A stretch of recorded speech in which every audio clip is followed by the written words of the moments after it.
झारखंड की राजधानी रांची के सिरमटोली में फ्लाईओवर के रैंप को गिराने को लेकर चल रहे विवाद ने एक बार फिर तूल पकड़ लिया है। रैंप निर्माण के लिए क्षेत्र में निर्माण सामग्री डाली गई थी, जिसके विरोध में सिरमटोली सरना स्थल बचाओ मोर्चा के सदस्य एक बार फिर सक्रिय हो गए। बड़ी संख्या में मोर्चा के सदस्य रैंप स्थल पर जुट गए और धरने पर बैठ गए। विरोध को देखते हुए प्रशासन ने स्थिति को नियंत्रित रखने के लिए इलाके में भारी पुलिस बल की तैनाती कर दी है। पुलिस और प्रदर्शनकारियों के बीच स्थिति तनावपूर्ण है। मोर्चा ने चेतावनी दी है कि अगर प्रशासन ने निर्माण कार्य शुरू किया तो वे इसका पुरजोर विरोध करेंगे। मौके पर रांची के विधायक सीपी सिंह भी पहुंचे और आदिवासी नेताओं के साथ बैठक की, जहां हेमंत सरकार को इसके लिए उन्होंने जिम्मेदार ठहराया। साथ ही इसे सरना धर्मावलंबियों की आस्था पर कुठाराघात बताया। देखिए, सरना समाज के विरोध के बावजूद रैंप का निर्माण सरना समाज के लोगों के हितों पर कुठाराघात है। चूँकि सरना समाज विकास का विरोधी नहीं है।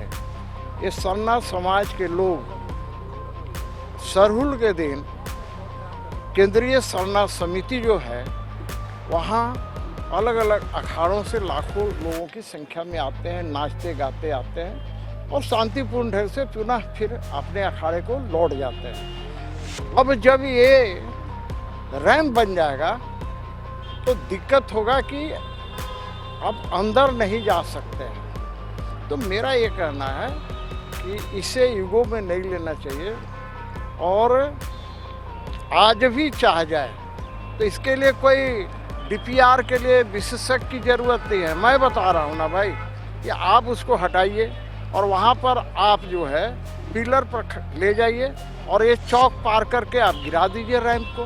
भाई कहाँ दोनों काम हो जाएगा ना। भाई देखिए, जल जंगल ज़मीन की रक्षा करने वाला हमारा सरना समाज है और ये आस्था का प्रश्न है। उनके आस्था के साथ खिलवाड़ हो रहा है और वो सरकार कर रही है जो अपने आप को अबुआ सरकार कहती है। इसलिए मैं विधानसभा में जब कहता हूँ कि अबुआ सरकार नहीं, ये बबुआ सरकार है, तो उन्हें तकलीफ होती है। मेरा कहना है कि इसमें ऐठन की क्या ज़रूरत है भाई।